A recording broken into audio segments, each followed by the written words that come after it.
In these problems, we need to write the equation after we're given the parent function or a function and then some transformations. So in this first problem here, I notice that it tells me that it wants me to write the equation of transformations of this function right here.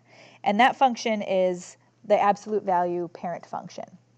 It also tells me about some transformations, and those transformations are that we're going left 4, down 2, and a vertical stretch of 3. So my A value is my vertical stretch, and then my the left and the down numbers, those are my H and my K values.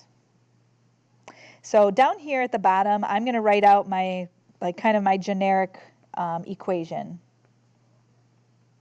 just so I can kind of see a visual of where all these numbers are going to go. So I have y equals, or you could say f of x equals, they're both the same thing.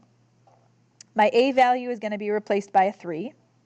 Instead of parentheses for x minus h, because my parent function is absolute value, I'm going to have absolute value bars here. Since I'm going left 4, I'm actually going to use the opposite sign. So it's going to be x plus 4. And really quick, I want to show you why that happens. So over here, I'm going to do this in orange. If I did x minus, because the minus here is part of that formula, and then I put in the negative 4, that's why it switches. It's because there's a negative in the formula, so it's always going to make it the opposite of what it looks like. And then my k value is down 2, and that one you just use the sign that it looks like, so that would be minus 2. So that would be our final answer for 5. For problem 6, we're given a different function, and this time it's not a parent function. It's a regular function that has its own transformations going on.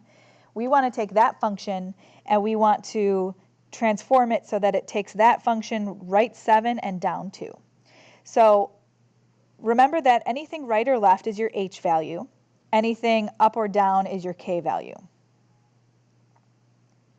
So what I'm going to do here is, if I want to take my graph right 7, remember that it's opposite when it's horizontal. So I actually want to subtract 7 from whatever number is already there. So this is going to turn into y equals or f of x equals, either is fine.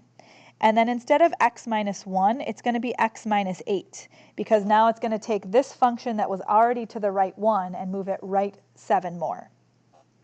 And then for our k value, I'm starting at 3, but I want to move down 2, so I'm going to subtract 2. So that's going to, 3 minus 2 turns into plus 1. So this pinkish purple equation would be our final answer for number 6.